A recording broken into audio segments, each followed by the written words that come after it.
Well, as you can see, this is my camera setup for doing my bench tests and any sort of small videos on the table. I've got a wide angle lens here on my iPhone 5 and it does pick up a good picture, as you can see.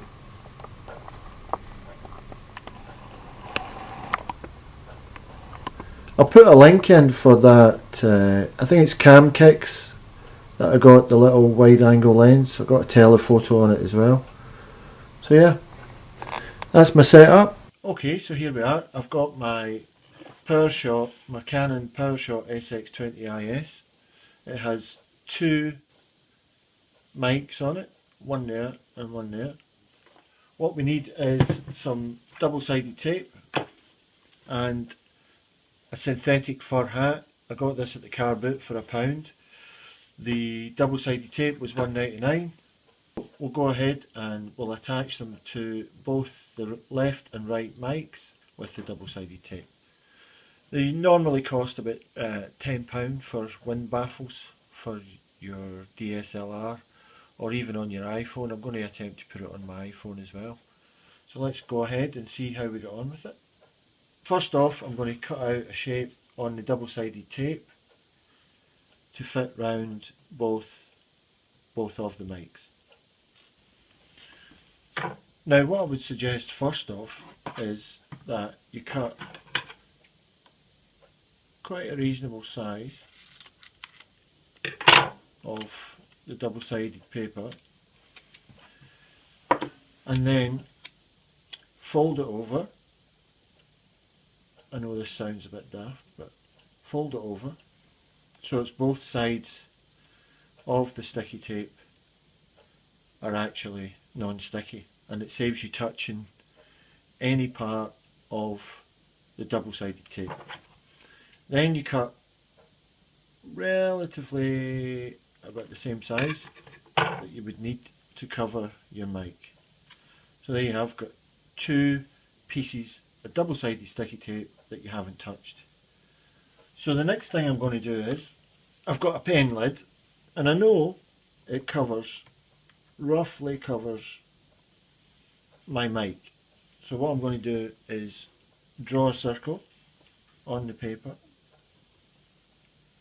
around that cover to give me a good size. So there you have it. You've got two pieces of double-sided tape marked out, and now I'm going to cut that centre bit out. Because I know that the edges are quite close at the top end of the mic, I'm going to cut in to our double-sided tape roughly at that top end and cut that circle out. And I'm going to go inside my line because I know I've made it a bit bigger.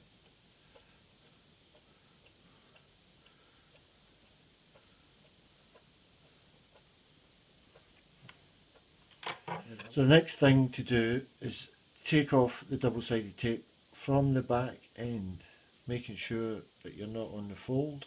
I don't think I am, but just in case, I'll just skim that just a little.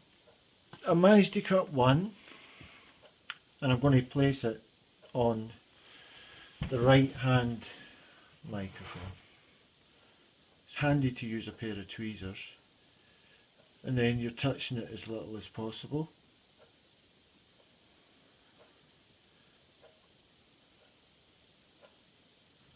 And try and cover that whole area like so.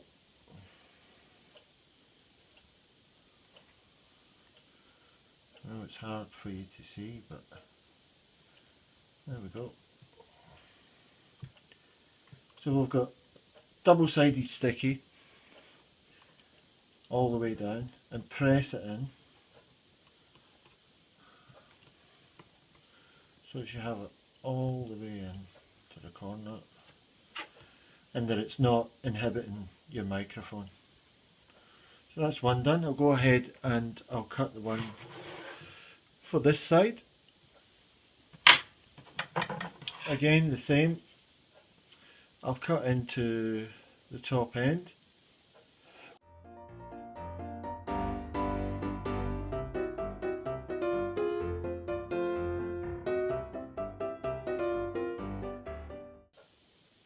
We'll take the backing off and we'll place it in on that side.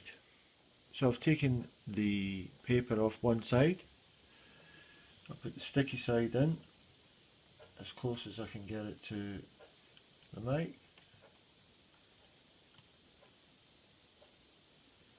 Just lift that up. There we go. And as you can see, it's overhanging here a little, so I'll trim that off.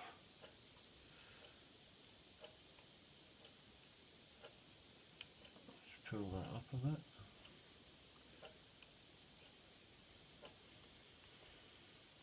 In order to get it right in that corner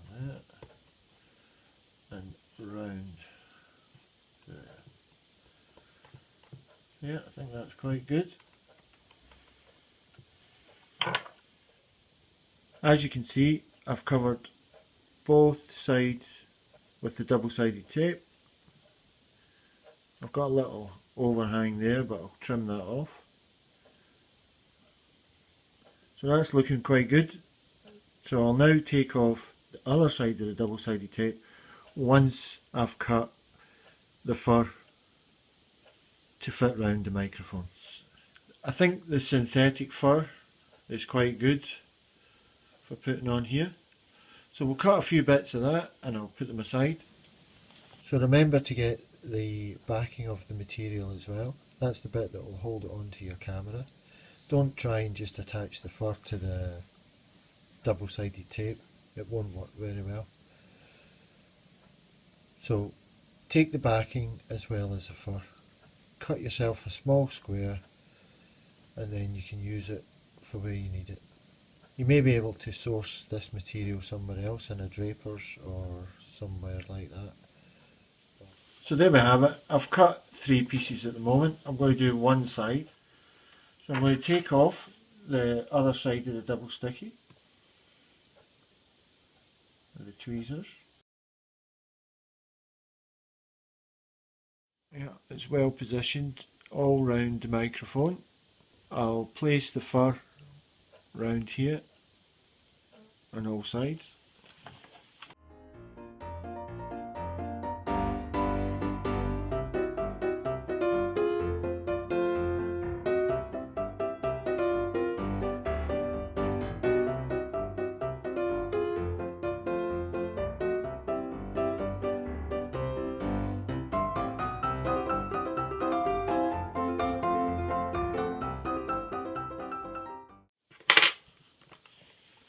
So that's one side done. Yeah, it looks weird. My camera has now got eyebrows. And I'll continue to do the other side. So there we go. Yeah, it looks a bit strange, but I'm pretty sure it will work. And the next thing now is to do a field test. And of course, I still have a good hat. Yeah, it's got a couple of baldy patches at the back, but I've still got a hat for the windy days. So join me outside and I'll show you a field test.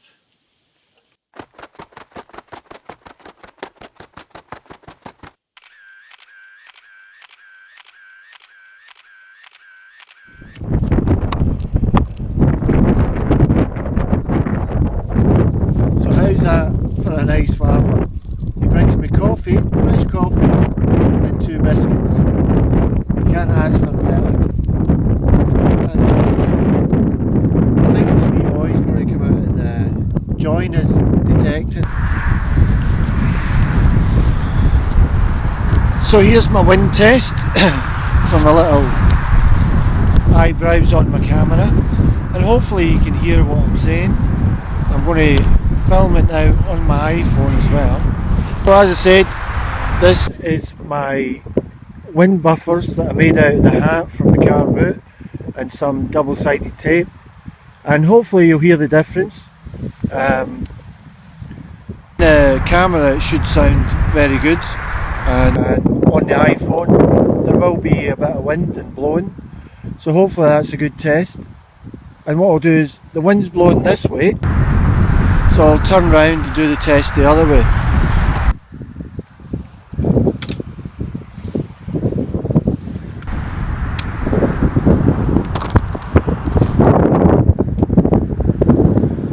So that's me. I'm facing the other way, the wind's blowing into the iPhone rather than into my Canon SX20, so hopefully that'll prove to you that it does work. They look ugly as sin, as you can see.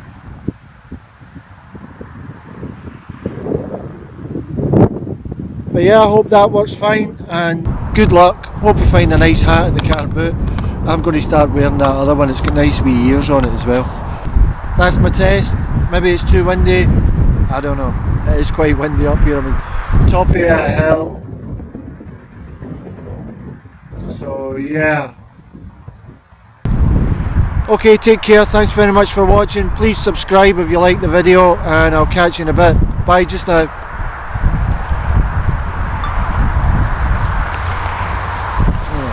Done that.